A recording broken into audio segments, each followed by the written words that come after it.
Good morning. My name's Darren White. I serve as the Executive Director for the Center for Sports Analytics at Stanford University. I've been involved in sports my entire life. I played sports growing up. I even played college soccer, and then I went on to coach college soccer. So I've been involved in sports for a very, very long time, and I love it. I love sports mainly because of the passion of the fans and all of the fun. When you have a big, big victory, there's nothing quite like that, right? But with all of that passion and all of those positive things that happen in sports, a lot of times the main stories that end up dominating the headlines are the stories of heartbreak, right? A lot of times there are heartbreak stories or even scandal, right? And we can certainly relate to that here at Stanford University. We had our own sports scandal / heartbreak recently. How many of you know what this picture is all about? Right? All of us do, right? I mean, none of us that are part of Stanford University are going to soon forget this picture. This is the picture where our player, we're playing in March Madness. We go up with just a few seconds left of the game. We have a great block on this play. We're going to be going down the court with a chance to pull off one of the biggest upsets in March Madness history. But unfortunately, the referee decides to call a foul. And there is no foul on this play. And so it was very heartbreaking for sure. Matter of fact, social media turned it into a scandal. They were, for 24 hours, we saw things like hosed, we saw clean block, we saw, just social media just went crazy, robbed, things like this. And so this is our sports scandal, our sports heartbreak moment at Stanford. But again, there are tons of these, and you could think of, like, for example, how many of you can not remember the Houston Astros? Remember them when they had the sign stealing scandal a few years ago in the World Series, or Deflategate in the NFL? That was a big one, right? And there are many, many of those, right? But as epic as all of those scandals are, there's actually another scandal that tops them all. And it's a scandal that is so unfathomable that it almost defies human logic. It's really quite remarkable when you look at it. And we could read about this scandal in this little book. It's actually only 9 pages long in my Bible, but it's this little book that's tucked away into your Old Testament.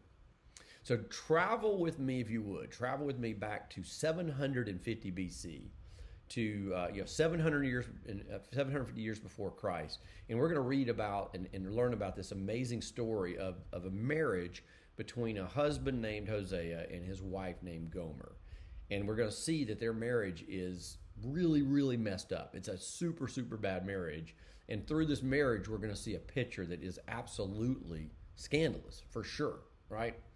Now, if you don't know, Hosea was a prophet. He was a prophet that lived in northern Israel, and his job as a prophet was to call the people of God, God's people, to be faithful to him.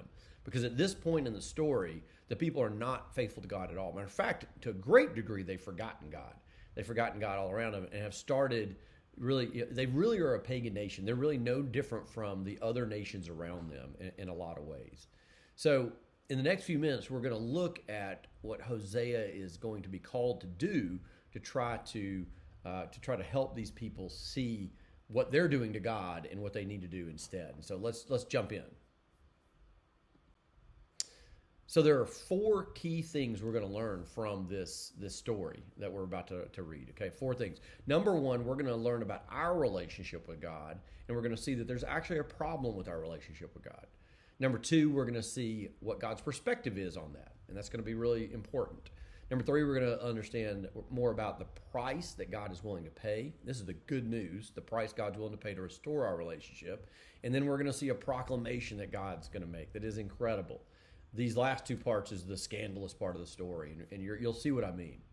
All right, so let's jump in then and start with number 1. Number 1, again, we're looking at our relationship with God, and we're going to understand kind of the fact that it's actually got a problem. Now, I don't know about you, but when I think about God and my relationship with him, there's a lot of different ways I think about that relationship. But God wants us primarily to think about our relationship with him as if it's a marriage. It's a marriage relationship where he is our bridegroom and we are the bride. You probably heard it said we're the bride of Christ, right? In Isaiah it says, "Do not be afraid, for your maker is your husband." See, God is our husband. He wants to think of us, he wants us to think of him as our husband. The Lord, it goes on to say, "The Lord will take delight in you, as a young man marries a young woman, as a bridegroom rejoices over his bride, so your God will rejoice over you. So your God thinks of you as a husband. He wants you to think of him as a husband, and we are the bride. That's the way we need to view this relationship. And so in light of that, we're going to learn some incredible things as we jump into this story about Hosea. So let's go ahead and start with chapter 1, verse 2. So in chapter 1 of verse 2, here's what we read. It says, when the Lord began to speak through Hosea, this is the beginning of his ministry, when the Lord started to speak through him, the Lord said to him, go marry a promiscuous woman and have children with her. For like an adulterous wife, this land is guilty of unfaithfulness to the Lord. Now, the people, as we can see, God is comparing this marriage that Hosea is going to have with Gomer to what Israel's doing to him, to God. And we can basically see here, he's saying that the people of Israel, right off the bat, we're understanding that the people of Israel had forgotten God, and they had turned to the worship of other gods. Actually, it was Baal. You may have heard of Baal. Baal was a Canaanite fertility god, and basically the Canaanites believed that Baal was the god who would provide them with rain and harvest and all the good things in life, and the Israelites had adopted those same practices. They believed the same thing, and they started worshiping Baal. And yet, ever since the days of Moses, they knew what God expected of them, right? They had formed a covenant with God way back, and they knew that the relationship they were supposed to have with God was an exclusive relationship. It was like a marriage relationship. Like any marriage relationship, it only works if it's exclusive, and it's got to be your top priority. And yet, that's not at all what we see is happening at this point in the story. All the way back in Deuteronomy, you might remember that Moses had said to the people, he said, fear the Lord your God and serve him only. So they knew this. Do not follow other gods, the gods of the people around you. It's what they're doing right now. For the Lord your God who's among you is a jealous God. So that's what's kind of happening and going on. Now, I wonder why. Why would the people do this? Well, we're going to get to see that in this next verse that we're going to look at. So let's do it. So in chapter 2, verse 5, we get a sense of why Israel, what's the logic behind what Israel's doing here. Here's what Israel's saying to themselves, basically what the people are saying to themselves. They're saying, I'm going to go after my lovers who give me my food, my water, my wool, and my linen, my olive oil, and my drink. So Israel's shameful act is that she's abandoned God for other lovers. That's an important phrase, and we'll dive into that more in a second. She's going after them, though. Why? Because she thinks, she's become convinced that they're the ones who's giving her what she wants out of life. She thinks she's getting the things that she wants out of life from them. Basically, she's been deluded into thinking that the abundance of life, the good things in life, are coming from something other than God. And, truthfully, this is a tendency that we all tend to share to some degree. Right? Now, again, the context may be a little different, but in modern-day America, we may not be looking at a Canaanite fertility god, i.e. a little wooden statue. That's what a Canaanite utility god would have looked like, is a little wooden statue that they would have had. But instead, when we have good things happen in our life, a lot of times we want to give the credit to ourselves. We think it's all because of us. Like anything good happening in our life is because of what we've done, right? We give ourselves the credit for all of that. And yet again, that's not true, and this is a tale that sort of helps us understand that we need to always remember that the good things in life are coming from God. Okay, so now that we've identified then this problem, there's a problem in our relationship, just like there's with God, just like it is here. Let's look at the second thing that we're going to learn, which is God's perspective on all of this. So the book of Hosea is a really, really powerful book because we get to understand how God feels about our brokenness and our tendency to put other things over him. And we get to see it really in a way that we don't see in any other book. And so let's take a look at that. What is God's actual perspective? Well, look, we're going to skip down to verse 8 in chapter 2, and we're going to get a sense of how God feels about all of this. So here it is. So this is God speaking. God says, she did not know. He's talking about his bride, Israel. She did not know that it was I who gave her the grain. I'm the one that gave her the wine, the oil. I'm the one who lavished on her silver and gold. And then she turned around and used them for the Baals. Israel had forgotten. She had forgotten that it was the fullness in life actually comes from God. Now, I love the way that Calvin puts it. John Calvin, in his commentary, here's what he says. He says, with an inexcusable stupidity, the people of Israel misinterpreted their good fortunes in life as a result of their devotion to Baal. Now that sounds like, wow, that's pretty harsh, but that's really true. It was inexcusable what they were doing, and it was a little bit crazy what they were doing, and yet they're doing it, right? Now notice in these next few verses that we're going to look at how disappointed God is, right? We're going to see the disappointment, just like any spouse. If your partner is unfaithful, you're going to be really, really disappointed in that, right? And we're going to see that in these next few verses. So here's God's response. And this is just a sampling, by the way. If you read the book of Hosea, you get to understand again the heartbreak that our sin causes God in a powerful way. And so this is just a little sampling. So let's read it. It says, therefore, this is God speaking, therefore I'm going to take away my grain when it ripens, and my new wine when it's ready. I'm going to take back my wool and my linen. And I'm going to punish her for the days that she burned incense to the Baals, when she decked herself out with these rings and these jewelries. And she went after other lovers. She went after her lovers. But she forgot me, declares the Lord. That's the heart of it right there. That's the heart of it. She forgot God. She made other things more supreme in her life than God. And she was looking to these things for her security and her happiness. And this is a tendency, again, that we all have. And this is what she's doing. She forgot God. And God viewed these other things as competing lovers. And that's a powerful image that I think we need to kind of hone in on right there. All right, so in chapter 4, Hosea is going to say it in a different way. We're going to see God responding in a different way, and this is really, really powerful. Let's take a look. So in chapter 4, we see God says, and he's sort of like pontificating on like what is his people doing? He says, you know what my people are really doing? They're actually inquiring of a thing of wood, and their walking staff is giving them oracles. It would almost be comical if it wasn't such a serious deal.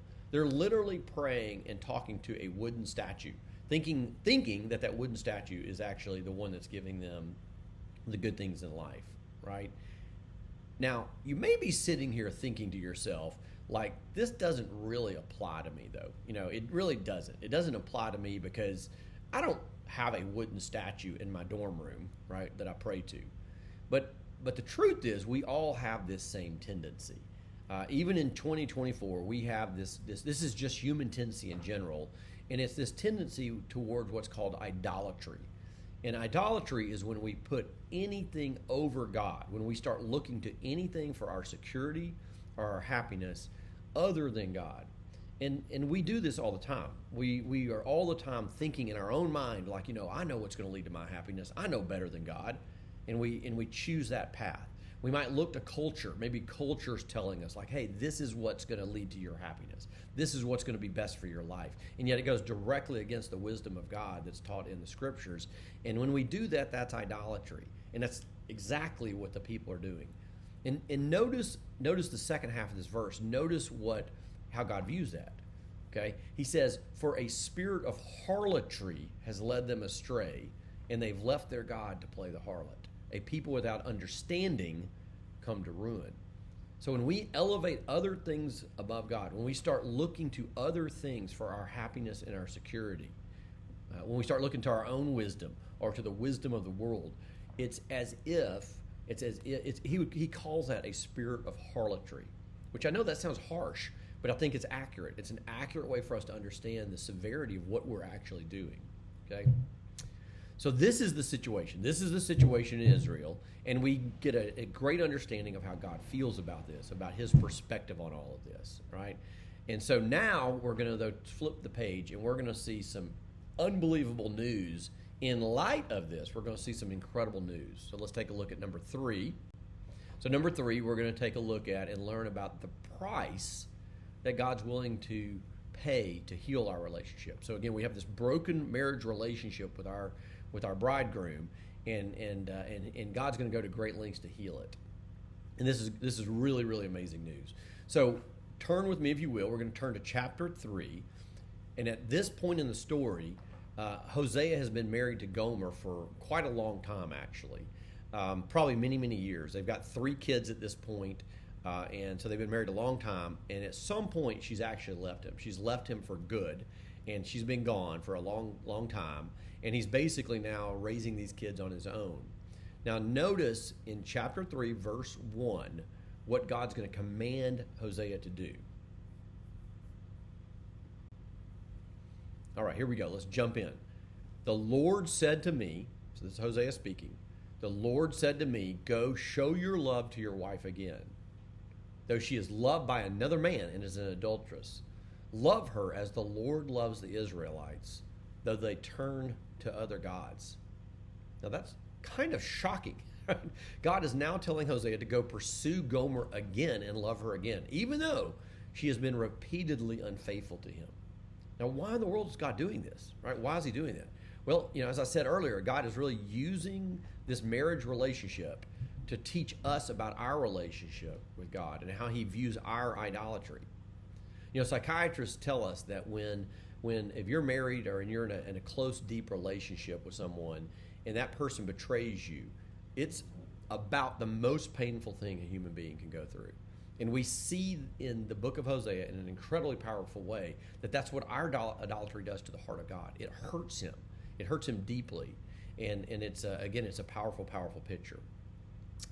Now, at this point, I'm gonna share a little story with you, and I'm borrowing this from Nancy Guthrie. She has a great book where she's written about this story, and I'm going to borrow her illustration. I'm going to change it a little bit for my own purposes, but basically it goes like this. Imagine, if you would, if you're Hosea's older brother. Let's just say he's got an older brother, and back in the day when Hosea was thinking about marrying Gomer, you told him this was a bad idea, but he didn't listen to you.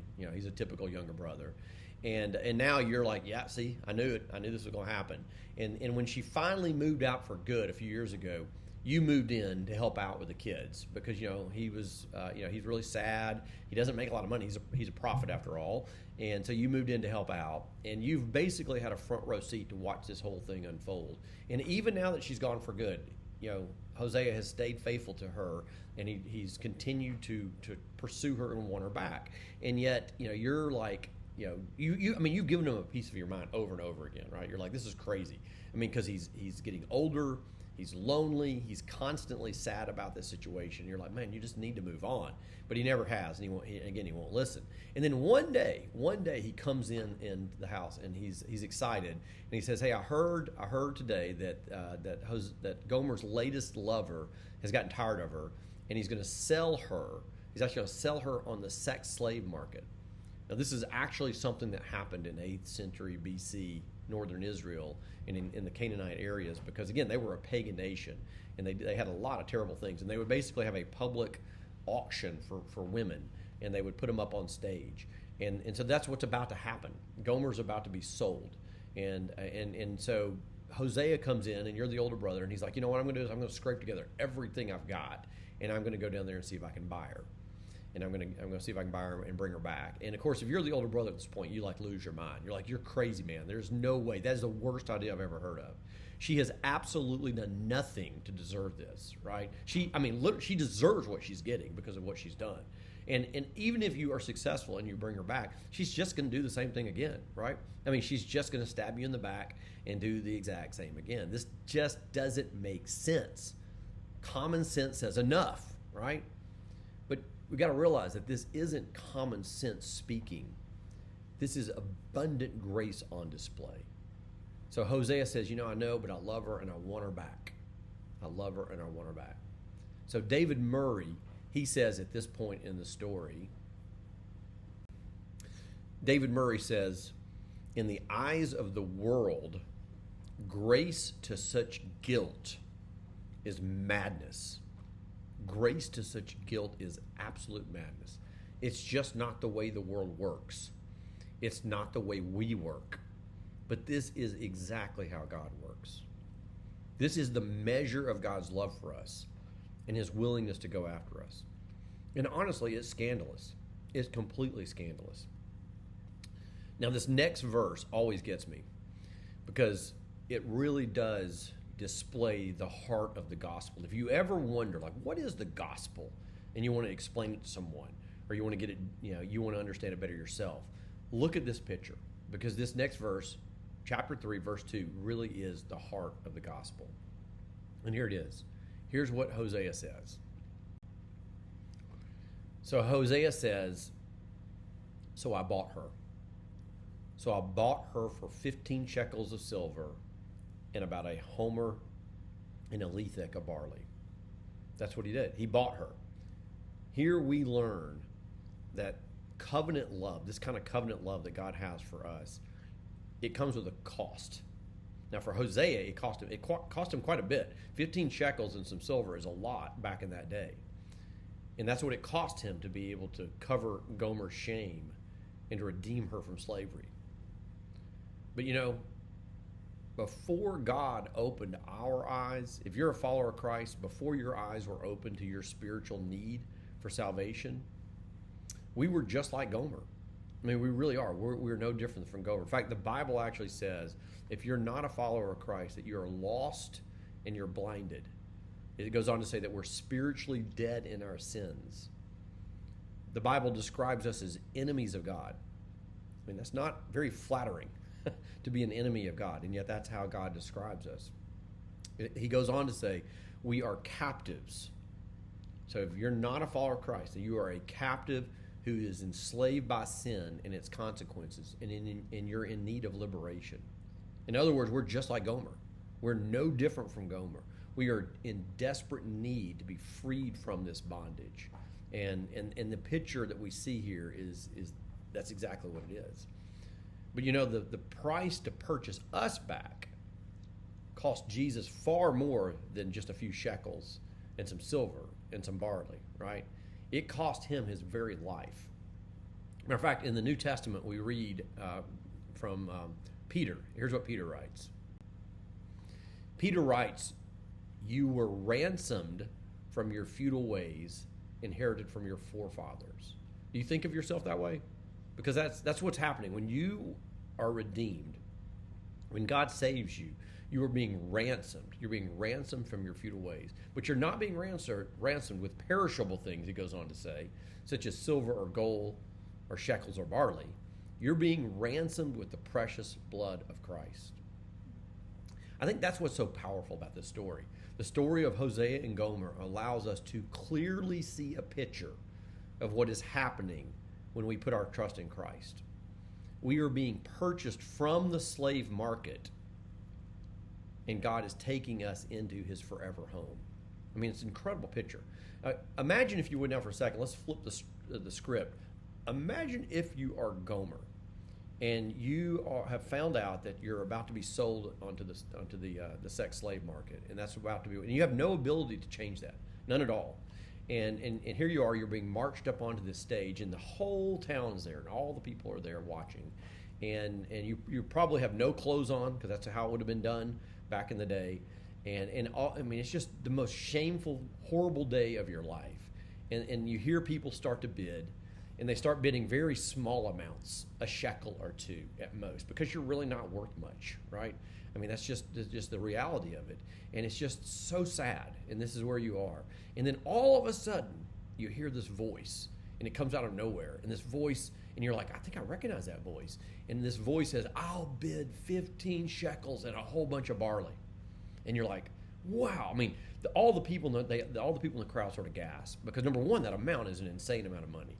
Like, there's no way that you're not even close to worth that. Someone's bidding that amount. And then it hits you that the person who just bid on you is actually your husband. The husband that is still raising your 3 children, the husband that has been faithful to you throughout all of these years. He's the one that's bidding this crazy amount of money to buy you back. And by the way, it's got to be incredibly humiliating to him, because he's doing this in front of the entire town, right? And so the auctioneer says, sold. And he walks up on stage, and you're thinking, okay, well, here now he's going to get even, right? He's going to take me home, and he's going to get even, man. This is not going to be good. He's going to get even. But that's not at all what he does. Instead, he comes up on the stage. He literally takes off his own coat, and puts it over you, and he takes you home, and he loves you, and he cares about you, and in no way does he try to get even with you at all. That's the picture of what we see in this story. And that's actually exactly what Christ did for you and me. It says in the New Testament that Jesus took on flesh and came into the public marketplace of our world. That's what he did. He came into the public marketplace of our world, and he did something incredibly humiliating too. It says in Hebrews, it says, despising the shame, he endured the cross. I mean, the cross was so humiliating for Christ, and yet he did it. Why did he do it? Well, again, look at that verse in Hebrews. It's Hebrews 12:2.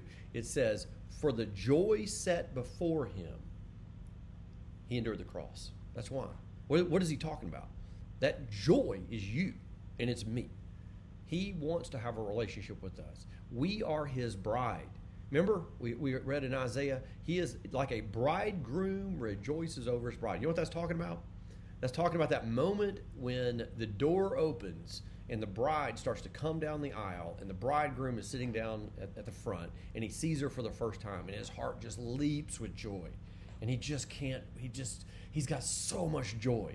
And that's really this image of a bridegroom singing over his bride. That's the kind of relationship that he wants to have with us. That is the joy that's set before him. That's why he endured the cross. Okay? I mean, an incredible story. Absolutely incredible story. All right, so with all of this, as amazing and shocking and scandalous as all this is, there's actually one more revelation in this little book that might be the most shocking of all. So let's take a look at number 4.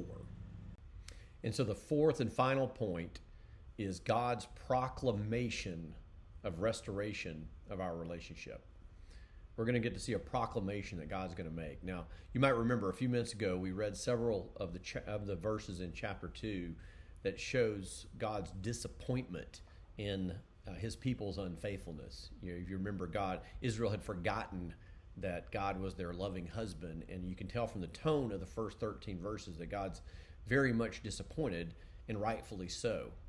But turn with me, if you would, to chapter 2, verse 14, and you're going to notice how everything changes.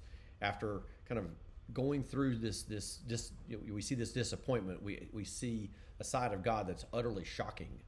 Instead of giving his bride what she deserves, listen to what God says he is going to do. In the face of this horrific disappointment that we see that he has in our sin, notice what God promised to do for his people. And it is utterly astounding and shocking. Let's take a look. Starting in verse 14, here's what we read. Now notice I've highlighted the words I will a number of times. I want you to kind of go through and notice those. So here's what God says he's going to do now that he's bought back Israel, now that he's paid the price for Israel. Notice what he's going to do going forward. Here's what it says. God says, therefore I will allure her and bring her into the wilderness and speak tenderly to her. So this does not sound like a God who's going to try to get even in any way. He's literally going to speak tenderly. He's going to woo her. That's what he's saying. He says, and there I will give her her vineyards and make the valley of Achor a door of hope.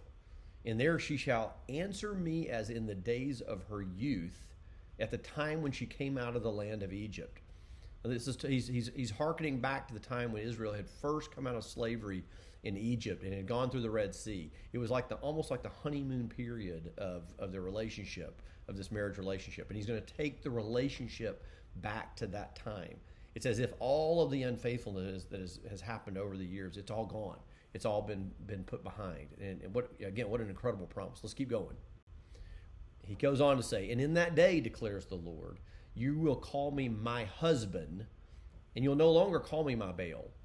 For I will remove the names of the Baals from her mouth, and they shall be remembered no more. This is referring to the idea that one day our hearts will be completely healed of our tendency towards idolatry. Our hearts will be completely healed. We'll no longer be tempted to pursue the Baals, right? That our relationship will be perfectly restored, and we will call God my husband and no longer be tempted in that way. Keep going. He goes on to say, and I will make for them a covenant on that day with the beasts of the field, the birds of the heavens, and the creeping things on the ground. This is giving us Garden of Eden imagery. This is the way the relationship was with Adam and Eve before sin ever entered the world. This perfect relationship with God. That's what he's going to recreate that for us. He says, and I will abolish the bow, the sword, and the war from the land, and I will make you lie down in safety, and I will betroth you to me forever. I'll betroth you to me in righteousness and in justice, in steadfast love and in mercy. I will betroth you to me in faithfulness. And then it ends with the best news of all. It ends with, and you shall know the Lord. Because that's what this has always been all about. It's about restoring our relationship, having this perfect relationship with God. Our husband, our bridegroom wants to rejoice over us, just like a bridegroom rejoices over his bride. And that's what we're being promised. That's what we're being promised. Now David Murray says that there's at least 30 I will statements in the book of Hosea. And what we're really seeing here is that God is promising to do everything necessary to restore our broken relationship with him. This is incredible news. This is the gospel as clearly as you'll ever see it.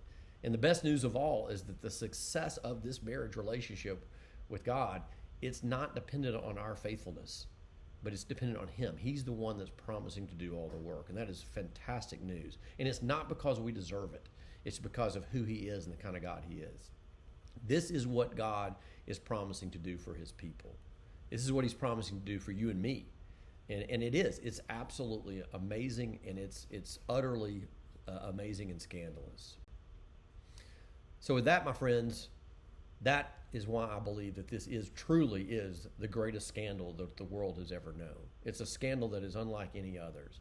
That an all-powerful, all-knowing, loving God, the God that literally created the universe, would humble himself, take on flesh, come into our world in great humility, and pay the kind of penalty that he paid to purchase us back from the slave market, just like Gomer, and then turn around and offer us this gracious, undeserved, unilateral grace. It's a story that's unlike any story the world has ever known. And it's the kind of story, if you'll take this story and deeply embed it into your heart and preach it to yourself and remind yourself of it every single day, it will change your life. It'll absolutely, utterly change your life. All right. Thanks so much.